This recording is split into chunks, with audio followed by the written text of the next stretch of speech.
Hi ಎಲ್ರಿಗೂ ನಮಸ್ಕಾರ. Welcome back to my channel. ನಾನು ಹಿಂದಿನ ವಿಡಿಯೋಲಿ ಬ್ಲೌಸ್ ಕಟಿಂಗ್ ತೋರಿಸಿದ್ದೆ ಅಲ್ವಾ, ಅದನ್ನು ಸ್ಟಿಚಿಂಗ್ ಮಾಡಿದ್ದೀನಿ. ನೋಡಿ ಎಷ್ಟು ನೀಟಾಗಿ ಪರ್ಫೆಕ್ಟಾಗಿ ಬಂದಿದೆ ಅಂತ. ಆ್ಯಕ್ಚುಲಿ ನಾನು 4-5 ಇಯರ್ಸ್ ಜರ್ನಿಲೇ ನಾನು ನೆಟ್ಟೆಡ್ ಬ್ಲೌಸ್ನ ಇದೇ ಫಸ್ಟ್ ಟೈಮ್ ಸ್ಟಿಚ್ ಮಾಡಿರೋದು. ಮಾಮೂಲಿ ಲೈನಿಂಗ್ ಬ್ಲೌಸ್ ಮತ್ತು ಪ್ಲೇನ್ ಬ್ಲೌಸ್ ತುಂಬ ಮಾಡಿದ್ದೀನಿ, ಆದರೆ ನೆಟ್ಟೆಡ್ ಬ್ಲೌಸ್ ಒಂದು ಸಲನೂ ಮಾಡಿರಲಿಲ್ಲ. ಆಬ್ವಿಯಸ್ಲಿ ನೆಟ್ಟೆಡ್ ಬ್ಲೌಸ್ಗೂ ಮಾಮೂಲಿ ಬ್ಲೌಸ್ಗೂ ಕಟಿಂಗಲ್ಲಾಗಲಿ ಸ್ಟಿಚಿಂಗಲ್ಲಾಗಲಿ ಏನೂ ಡಿಫ್ರೆನ್ಸ್ ಇರಲ್ಲ, ಸೇಮ್ ಇರುತ್ತೆ. ಆದರೆ ಇದು ಸ್ಲೀವ್ಸಲ್ಲಿ ನಾವು ಲೈನಿಂಗ್ ಅಟ್ಯಾಚ್ ಮಾಡಿರಲ್ಲ ಅಲ್ವಾ, ಆದ್ದರಿಂದ ನೆಕ್ ವಿಡ್ತ್ ಮತ್ತು ಶೋಲ್ಡರ್ ವಿಡ್ತು ಮತ್ತು ಆರ್ಮೋಲ್ ಶೇಪ್ ಎಲ್ಲನೂ ಕರೆಕ್ಟಾಗಿ ಕೊಡಬೇಕಾಗುತ್ತೆ.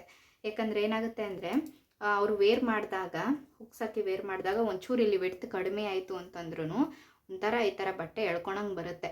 ಈ ಥರ ಬಂದಾಗ ಏನಾಗುತ್ತೆ ಹೇಳಿ, ಇಲ್ಲಿ ಆಟೋಮೆಟಿಕಲಿ ಇಲ್ಲೂ ಶೋಲ್ಡರ್ ಹತ್ರ ಎಳ್ಕೊಳ್ಳುತ್ತೆ ಮತ್ತು ಅವ್ರು ವೇರ್ ಮಾಡಿದಾಗ ಕಂಕ್ಲೆಲ್ಲ ಕಾಣೋ ಚಾನ್ಸಸ್ ಇರುತ್ತೆ. ಅದೊಂಥರ ಹಾಕೊಂಡವ್ರಿಗೂ ಮುಜುಗರ ಅನಿಸುತ್ತೆ ಮತ್ತು ನೋಡೋರ್ಗೂ ಅಷ್ಟು ಕಂಫರ್ಟಬಲ್ ಅನಿಸಲ್ಲ. ಆದ್ದರಿಂದ ನಾವು ಕಟಿಂಗ್ ಮಾಡುವಾಗ ಈ ವಿಡ್ತನ್ನು ಗಮನದಲ್ಲಿಟ್ಕೊಂಡು ಸ್ವಲ್ಪ ಕಟಿಂಗ್ ಮಾಡಬೇಕಾಗುತ್ತೆ. ಹಾಗಾಗಿ ನಂಗೆ ಸ್ವಲ್ಪ ಭಯ ಇತ್ತು ಅಷ್ಟೇ. ಅದು ಫಸ್ಟ್ ಟೈಮ್ ಬೇರೆ ಸ್ಟಿಚ್ ಮಾಡ್ತಾಯಿದ್ದೀನಿ, ಅದರಲ್ಲೂ ಕಸ್ಟಮರ್ಗೆ ಸ್ಟಿಚ್ ಮಾಡಿಕೊಡ್ತಿರೋದಲ್ವಾ, ಹೇಗೆ ಬರುತ್ತೋ ಏನೋ ಅಂತ ಭಯ ಇತ್ತು. ಆದರೆ ಔಟ್ಪುಟ್ ಮಾತ್ರ ತುಂಬ ನೀಟಾಗಿ ಬಂತು. ಆ ಕಸ್ಟಮರ್ ಬಾಡಿಗೆ ತಕ್ಕಂತೆ ಎಷ್ಟು ಬೇಕು ನೆಕ್ ವಿಡ್ತು ಮತ್ತು ಶೋಲ್ಡರ್ ಎಲ್ಲ ಅಷ್ಟೇ ನೀಟಾಗಿ ಬಂದಿದೆ.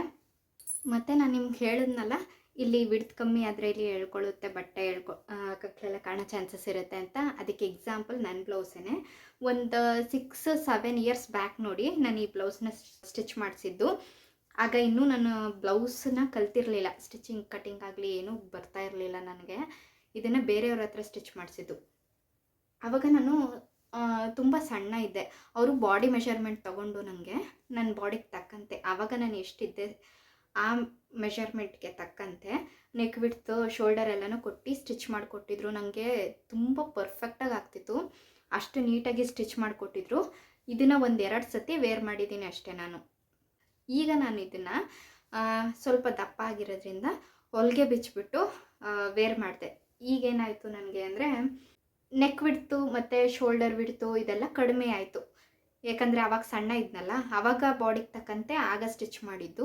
ಈಗ ನಾನು ಸ್ವಲ್ಪ ದಪ್ಪ ಆಗಿರೋದ್ರಿಂದ ಇಲ್ಲಿ ವಿಡ್ತ್ ಕಡಿಮೆ ಆಗಿಬಿಟ್ಟು ನಾನು ವೇರ್ ಮಾಡಿನೂ ತೋರಿಸ್ತೀನಿ ನೋಡಿ. ಆ ಕ್ಲಿಪ್ಪಿಂಗ್ ಆ್ಯಡ್ ಮಾಡ್ತೀನಿ ನಾನು. ಇಲ್ಲಿ ಸ್ವಲ್ಪ ಒಳಗೆ ಬಂದಂಗೆ ಅಂತ ಅನಿಸ್ತು, ನೀವೇ ನೋಡಿದ್ರೇ ಗೊತ್ತಾಗ್ತಿರ್ಬೋದು. ಒಂಥರ ಹಾಕೊಂಡಾಗ ಇದು ಕಂಫರ್ಟಬಲ್ ಅನಿಸಲ್ಲ. ಈಗ ಮತ್ತೆ ನನಗೆ ಹಾಕೊಳ್ಳೋಕ್ಕೆ ಮನಸ್ಸಿಲ್ಲ ಇದನ್ನು, ಆ ಥರ ಆಗ್ಬಿಟ್ಟೈತೆ. 1-2 ಸತಿ ವೇರ್ ಮಾಡಿದ್ರೂ ಈಗ ಮತ್ತೆ ಇದನ್ನು ಹಾಕೋಬೇಕು ಅಂತಲೇ ಅನಿಸಲ್ಲ. ಈಗ ಇದರ ಬಟ್ಟೆ ಮತ್ತು ಸ್ಟಿಚಿಂಗದು ಖರ್ಚು ಎಲ್ಲ ವೇಸ್ಟ್ ಅಲ್ವಾ. ಆದ್ದರಿಂದ ನನ್ನ ಬ್ಲೌಸ್ ಆಗಿದ್ದ ಥರ ಈ ಬ್ಲೌಸ್ ಆಗೋದು ಬೇಡ ಅನ್ನೋದು ನನ್ನ ಮೈಂಡಲ್ಲಿತ್ತು. ಹಾಗಾಗಿ ಸ್ವಲ್ಪ ಎಲ್ಲ ಜಾಸ್ತಿನೇ ಕೊಟ್ಬಿಟ್ಟು, ಸ್ವಲ್ಪ ವಿಡ್ತೆಲ್ಲ ಜಾಸ್ತಿನೇ ಕೊಟ್ಬಿಟ್ಟು ಸ್ಟಿಚ್ ಮಾಡಿದ್ದೀನಿ. ಇವರು ಇನ್ನೂ ಸ್ವಲ್ಪ ದಪ್ಪ ಆದ್ರೂ ಇದನ್ನು ಆರಾಮಾಗಿ ವೇರ್ ಮಾಡ್ಬೋದು. ಅವ್ರ ಫ್ಯಾಮಿಲಿ ಇಷ್ಟೇ ಸಣ್ಣವ್ರು ಮತ್ತು ದಪ್ಪ ಆಗಲ್ಲ ಅನ್ಕೋತೀನಿ. ಆದ್ರೂ ಇರಲಿ, ಅವರು ಇನ್ನೊಂದು ಸುತ್ತ ದಪ್ಪ ಆದ್ರೂ ಅವರು ಒಂದೊಂದು ಸೈಡು 2-3 ಹೊಲಿಗೆನ ಬಿಚ್ಚಿ ಹಾಕೋತೀನಿ ಅಂದ್ರೂ ತುಂಬ ನೀಟಾಗಿನೇ ಕೂರುತ್ತೆ, ಏನೂ ಪ್ರಾಬ್ಲಮ್ ಆಗಲ್ಲ.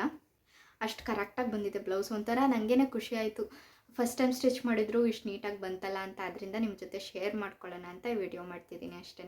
ನೀವು ಯಾರು ಈ ಮೆಷರ್ಮೆಂಟ್ ಬ್ಲೌಸ್ನ ಕಟಿಂಗ್ ಮಾಡಬೇಕು ಅಂದರೆ ಇದು ಟೋಟಲ್ 32 ಚೆಸ್ಟ್ ಮೆಷರ್ಮೆಂಟ್ ಬ್ಲೌಸು. ಒಂದೊಂದು ಸೈಡ್ 8 ಇಂಚ್ ಬರುತ್ತೆ, 4 ಸೈಡು.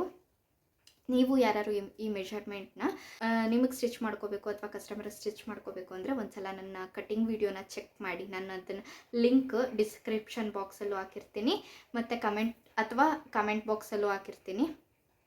ಒಂದ್ಸಲ ಆ ವಿಡಿಯೋನ ಚೆಕ್ ಮಾಡಿ, ನಿಮಗೂ ಹೆಲ್ಪ್ ಆಗುತ್ತೆ ಅನ್ಕೋತೀನಿ. ಮತ್ತು ನಾನು ಇದನ್ನು ಮೆಷರ್ಮೆಂಟ್ ಮಾಡಿನೂ ತೋರಿಸ್ತೀನಿ ನೋಡಿ ಎಷ್ಟೆಷ್ಟಿದೆ ಅಂತ. ಸ್ಟಿಚಿಂಗ್ ಮಾಡಿದ್ಮೇಲೆ ಕಟಿಂಗ್ ವಿಡಿಯೋ ನೋಡಿದರೆ ನಿಮಗೆ ಗೊತ್ತಾಗಿರುತ್ತೆ ಅಲ್ಲೆಷ್ಟೆಷ್ಟು ತೊಗೊಂಡಿದ್ದೆ, ಈಗ ಸ್ಟಿಚ್ ಮಾಡಾದ್ಮೇಲೆ ರೆಡಿ ಎಷ್ಟು ಬಂದಿದೆ ಅಂತ. ಚೆಸ್ಟ್ ಮೆಷರ್ಮೆಂಟ್ ನಾನು ಹೇಳಿದೆ ಅಲ್ವಾ, 32 ಇಂಚ್ ಇದೆ ಸುತ್ತಳತೆ ಅಂತ. ನೋಡಿ ಒಂದು ಸೈಡು ಕರೆಕ್ಟಾಗಿ 8 ಇಂಚೆ ಐತೆ. ನಾನು ಎಲ್ಲ 2 ಸೈಡು ಕೂಡ ತೋರಿಸ್ತೀನಿ. ಈ ಕಡೆನೂ 8 ಇಂಚು. ಮತ್ತು ಈ ಕಡೆ ನಾವು ಪೂರ್ತಿ ತೊಗೋಬಾರ್ದು, ನಾವು ರಿಂಗ್ ಹಾಕಿರ್ತೀವಲ್ಲ ಅಂದರೆ ದಾರ ಮಾಡಿರ್ತೀವಲ್ವಾ, ಅಲ್ಲಿಗೆ ಮೆಷರ್ಮೆಂಟ್ ಹಾಕಿ ನೋಡ್ಬೇಕು. ಯಾಕಂದರೆ ನಾವು ಅಲ್ಲಿಗೆ ಮೆಷರ್ಮೆಂಟ್ ಇಟ್ಟು ನೋಡಬೇಕು. ಹುಕ್ಸ್ ಹಾಕೋದು ನಾವು ದಾರಕ್ಕಲ್ವಾ, ಆದ್ದರಿಂದ ಆ ದಾರದ ತನಕ ನನಗೆ ಕರೆಕ್ಟಾಗಿ 8 ಇಂಚ್ ಸಿಕ್ಕಿದೆ. ಮತ್ತು ಆರ್ಮ್ ಹೋಲು, ಇದು ಕಟಿಂಗ್ ವಿಡಿಯೋ ನೋಡಿರೋರು ಗೊತ್ತಿರುತ್ತೆ. ನಾನು ಯಾವಾಗಲೂ ಕಟಿಂಗ್ ಮಾಡುವಾಗ ಆರ್ಮ್ ಹೋಲು ರೆಡಿ ಎಷ್ಟು ಬೇಕಿರುತ್ತೆ ಅದಕ್ಕಿಂತ ಅರ್ಧ ಇಂಚನ್ನ ಎಕ್ಸ್ಟ್ರಾ ಸೇರಿಸಿ ಕಟಿಂಗ್ ಮಾಡಿರ್ತೀನಿ. ಅದು ಸ್ಟಿಚಿಂಗ್ ಮಾಡಾದ್ಮೇಲೆ ಅರ್ಧ ಇಂಚ್ ಕಡಿಮೆ ಬರುತ್ತೆ, ಅದಕ್ಕೋಸ್ಕರ ನಾನು ಮೆಷರ್ ಮಾಡಿ ತೋರಿಸ್ತೀನಿ ನೋಡಿ. ಇಲ್ಲಿ ಶೋಲ್ಡರ್ ಅಟ್ಯಾಚ್ ಮಾಡಿದ್ದೀವಲ್ವಾ, ಈ ಶೋಲ್ಡರಿಂದ ಈ ಸ್ಟಿಚ್ಚು ಇಲ್ಲಿದೆ ಕರೆಕ್ಟಾಗಿ, ಇಲ್ಲಿಗೆ ನನಗೆ 7 ಬರಬೇಕು. ಸ್ಟಿಚ್ ಮಾಡಿದ್ದೀನಲ್ಲ, ಈ ಶೋಲ್ಡರ್ ಅಟ್ಯಾಚ್ ಮಾಡಿದ್ದೀನಲ್ಲ, ಕರೆಕ್ಟಾಗಿ ಅದ್ರ ಮೇಲೇ ಇಟ್ಕೊಂಡು ಹೋಗ್ತೀನಿ ನೋಡಿ. ನೋಡಿ ಕರೆಕ್ಟಾಗಿ 7 ಇಂಚ್ ಬಂದಿದೆ. ಎರಡೂ ಸೈಡ್ ಕೂಡ ಕರೆಕ್ಟಾಗಿ ಅಷ್ಟೇ ಬಂದಿದೆ. ಫ್ರಂಟ್ ಟು ಬ್ಯಾಕು 7 ಇಂಚೇ ಬಂದಿದೆ. ನಾನು ಕಟಿಂಗ್ ಮಾಡುವಾಗ ಅರ್ಧ ಇಂಚನ್ನ 7.5 ತಗೊಂಡಿದ್ದೆ, ಅರ್ಧ ಇಂಚನ್ನ ಸೇರಿಸಿ 7.5 ತಗೊಂಡಿದ್ದೆ. ನಾನು ಪ್ರತಿ ಸಲನೂ ಅಷ್ಟೇ, ಯಾವುದೇ ಮೆಷರ್ಮೆಂಟ್ ಬ್ಲೌಸ್ ಕಟ್ ಮಾಡಿದ್ರೂ ಅವ್ರಿಗೆ ರೆಡಿ ಎಷ್ಟು ಆರ್ಮೋಲ್ ಮೆಷರ್ಮೆಂಟ್ ಬೇಕಿರುತ್ತೆ ಅದಕ್ಕೆ ಅರ್ಧ ಇಂಚನ್ನ ಸೇರಿಸಿ ಕಟಿಂಗ್ ಮಾಡ್ಕೊಂಡಿರ್ತೀನಿ. ಅದು ಸ್ಟಿಚ್ ಮಾಡಿದ್ಮೇಲೆ ರೆಡಿ ನಮ್ಗೆ ಎಷ್ಟು ಬೇಕೋ ಅಷ್ಟು ಅರ್ಧ ಇಂಚ್ ಕಡಿಮೆಯಾಗಿ ಸಿಕ್ಕಿರುತ್ತೆ. ಈಗ ಇಲ್ಲೂ ಅಷ್ಟೇ, ಈ ಸೈಡು ನಾನು ಮೆಷರ್ ಮಾಡಿ ತೋರಿಸ್ತೀನಿ ನೋಡಿ. ಇಲ್ಲೂ ನೋಡಿ ಕರೆಕ್ಟಾಗಿ ಶೋಲ್ಡರ್ ಅಟ್ಯಾಚ್ ಮಾಡಿರೋದು ಇಲ್ಲೈತೆ, ಇಲ್ಲಿಗೆ 7 ಇಂಚ್ ಕರೆಕ್ಟಾಗಿ ಬಂದೈತೆ. ಇವರು ಯಾವುದೇ ರೀತಿ ಡಿಸೈನು ಹೇಳಿರಲಿಲ್ಲ, ಬರೀ ರೌಂಡ್ ಶೇಪ್ ಹೇಳಿದರು, ಮತ್ತು ಒಂದು ಲೇಸ್ ಸಿಂಪಲಾಗಿ ಲೇಸ್ ಹಾಕಕ್ಕೆ ಹೇಳಿದರು. ಹಾಗೆಯೇ ಡೋರಿ ಇಟ್ಟಿದ್ದೀನಿ. ಡೋರಿಗೂ ಅಷ್ಟೇ ಏನು ಡಿಸೈನ್ ಹೇಳಿರಲಿಲ್ಲ ಅವರು, ಅದರಿಂದ ಸಿಂಪಲಾಗಿ ಸ್ಟಿಚ್ ಮಾಡಿಕೊಟ್ಟಿದ್ದೀನಿ ಅಷ್ಟೇ. ನನ್ನ ಬ್ಯಾಕಲ್ಲೂ ಕೂಡ ನಿಮಗೆ ಆರ್ಮೋಲ್ ಮೆಷರ್ಮೆಂಟ್ ಮಾಡಿ ತೋರಿಸ್ತೀನಿ.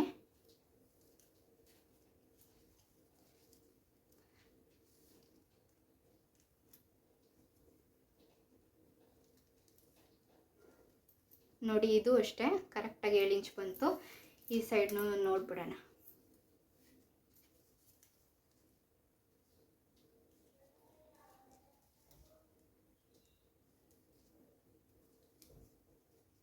ನೋಡಿ ಈ ಸೈಡು ಕರೆಕ್ಟಾಗಿ 7 ಇಂಚ್ ಬಂತು. ಮತ್ತು ವೇಸ್ಟ್ ರೌಂಡು ಫುಲ್ ರೌಂಡು ಅವ್ರದ್ದು ಮೆಷರ್ಮೆಂಟ್ ಬ್ಲೌಸಲ್ಲಿ 26 ಇತ್ತು. ಈಗ ಇದೆಷ್ಟು ಬಂದಿದೆ ನೋಡೋಣ. ಕರೆಕ್ಟ್ ಇಲ್ಲೂ ಅಷ್ಟೇ ವೇಸ್ಟ್ ಮೆಷರ್ಮೆಂಟ್ ಮಾಡುವಾಗ್ಲೂ ನಾವು ಹುಕ್ಸ್ ಹಾಕೋದು ಇಲ್ಲೇ ಅಲ್ವಾ, ಆದ್ದರಿಂದ ಈ ರಿಂಗಿಂದ ಹಿಡ್ಕೊಂಡು ಟೋಟಲ್ ವೇಸ್ಟ್ ರೌಂಡ್ನ ಚೆಕ್ ಮಾಡ್ತೀನಿ.